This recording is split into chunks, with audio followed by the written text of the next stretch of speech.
இது ஒரு அமுதாரியா அப்படிங்கிற ஒரு சூஃபி புக்ல இருந்த ஒரு கதை. ஒரு குரங்கு ஒண்ணு இருந்தது. அதுக்கு செர்ரி பழம்னா ரொம்ப உயிரு.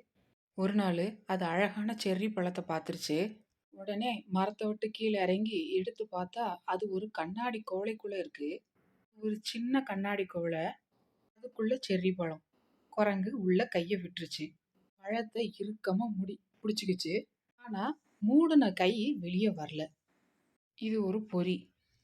குரங்க பிடிக்கிறதுக்கு வேடம் வச்ச பொறி. குரங்கு போராடுறத பார்த்த அந்த வேடன் அங்க வந்தான். ஆனா குரங்கு ஓட பார்த்துச்சு. ஈ குவளையில மாட்டிக்கிட்டதுனால அதால வேகமா ஓடி தப்பிக்கவே முடியல. அதுக்கு ஒரே ஆறுதல் தன்னோட கைப்பிடியில அந்த பழம் இருக்கு அப்படின்றது. வேடன் குரங்க தாவி பிடிச்சிட்டான்.